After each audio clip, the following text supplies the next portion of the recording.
Amigas y amigos, estamos de nuevo intentando reflexionar, ¿no? El domingo anterior, con que era el Día de Todos los Santos, hablamos del cielo, el cielo donde está toda la gente de buena voluntad, ¿no?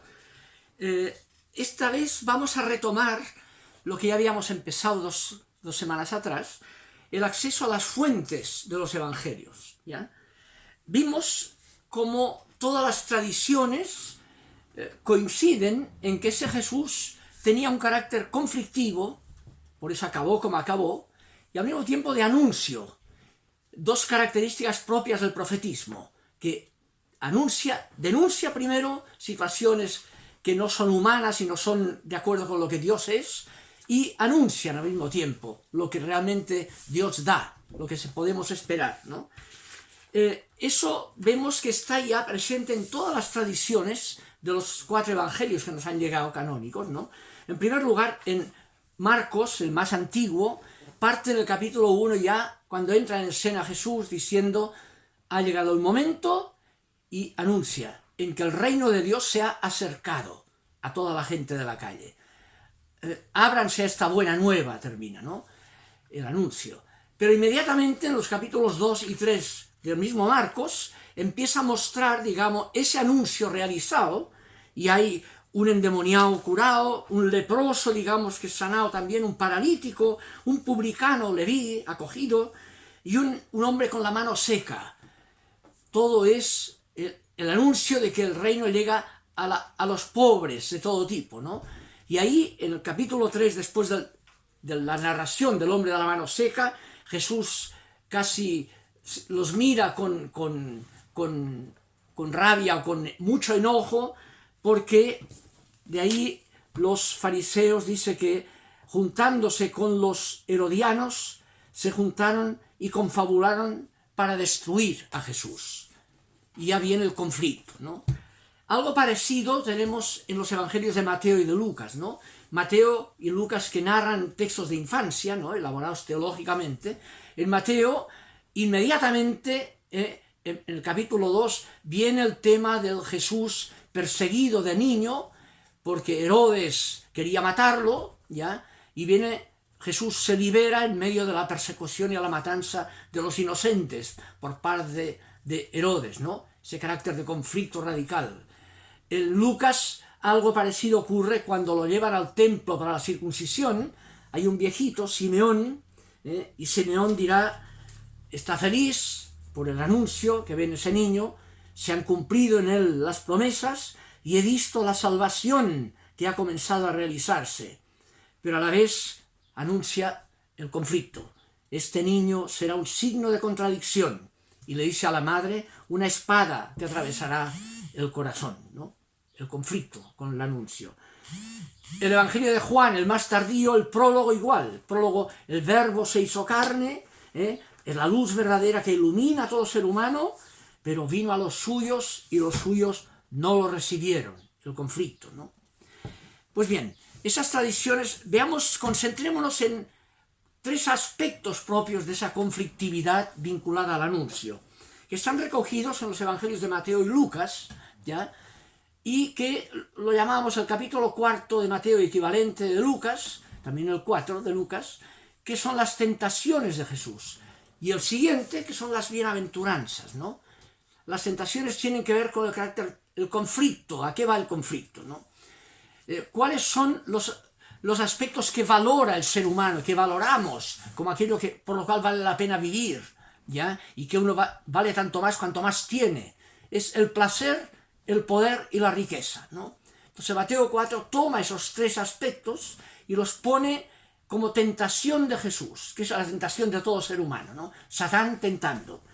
Y le dice primero: no seas tonto, come. El comer transforma las piedras en panes, come, lo que vale es pasarlo bien, no seas tonto, relativiza al resto, pásalo bien, olvídate del resto, ¿no? Y Jesús no cae en la tentación, no solo de pan vive el hombre. Luego lo lleva y le da la tentación siguiente, la del poder. No seas tonto, exhibe poder, tírate del pináculo del templo, vendrán los angelitos, la tentación de usar a Dios por vanidad, la religión, ¿no? Y tienes el poder asegurado, ¿no? Y Jesús no cae en la tentación del poder religioso tampoco, ¿no? no tentarás al Señor tu Dios, ¿no? Y lo tercero lo lleva a una montaña muy alta, le muestra toda la riqueza acumulada, diré, todo esto te daré. Lucas le da más fuerza todavía, porque Satán le dice, todo esto me ha sido dado a mí, dice Satán, y yo lo doy a quien quiero. La riqueza no viene de Dios, sino de Satán. Es la tentación satánica, la ambición de la riqueza. Por eso hacemos tantas maldades por culpa de la ambición de la riqueza, ¿no? Tentación satánica. Va contra las teorías de la prosperidad. Es esa temática, ¿no? Y Jesús no cae en la tentación. Apártate, Satanás, solo Dios es Dios. Lo demás son ídolos, ¿no? A partir de esto, de carácter ese conflictivo que atraviesa toda la historia humana, nos dice a nosotros también el riesgo de absolutizar vanidades, ¿ya? Viene el capítulo 5, que es el anuncio.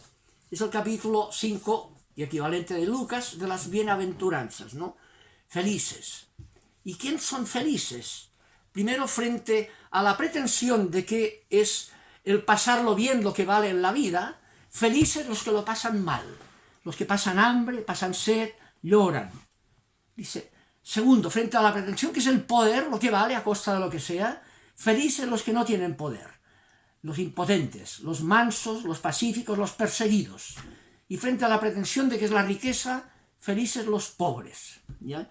Y vienen las tres bienaventuranzas, que son la contradicción a lo que pretendemos tomar como el criterio de lo que vale una vida, de lo que llama el Papa en Evangelii Gaudium, la mundanidad espiritual incluso.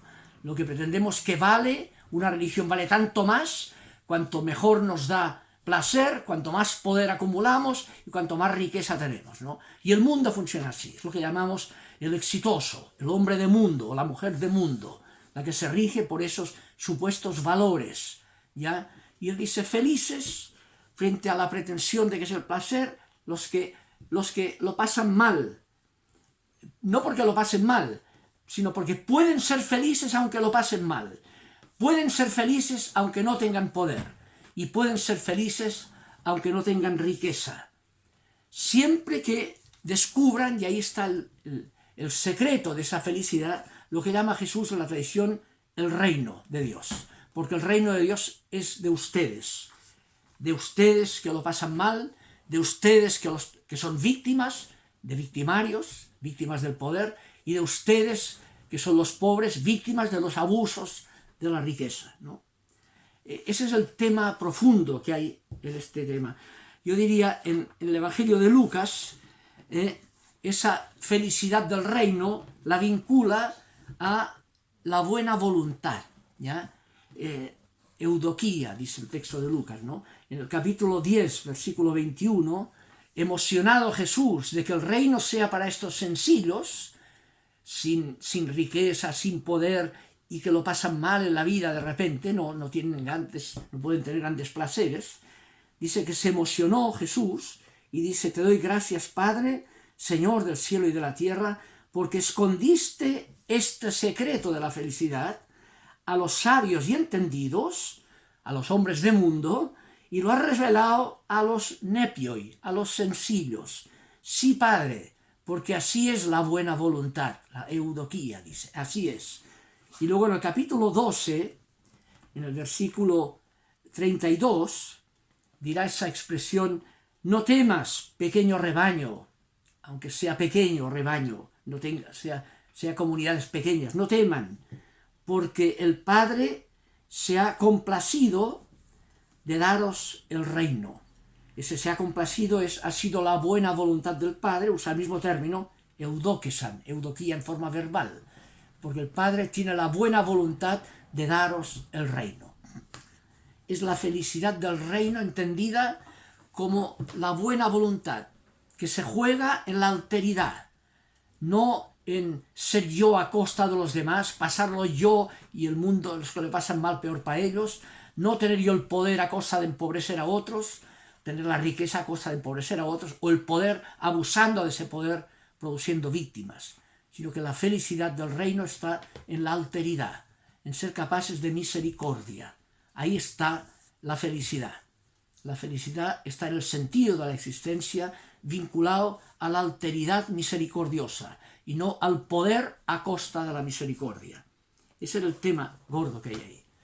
Bien, toda esta perspectiva que marca la quinta esencia del carácter profético de Jesús, que anuncia y denuncia, como todo el profetismo, el próximo día vamos a ver un poco cómo podemos acceder a las fuentes de estos evangelios que nos han llegado mostrándonos esa actitud de Jesús, con qué proceso accedemos al Jesús de la historia, por qué proceso se fueron formando esos evangelios que nos han llegado, donde tenemos nosotros la posibilidad de acceder a la espiritualidad misma de Jesús, por lo cual lo condenaron a muerte, por esa conflictividad, ¿ya? Pero que su anuncio quedó ratificado por la experiencia de que Dios lo resucitó dándole la razón.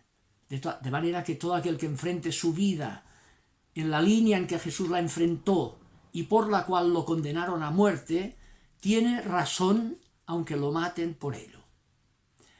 De eso hablaremos el próximo día, las fuentes de acceso a esa perspectiva del mismo Jesús. Que estén bien. Buenas tardes y buen domingo.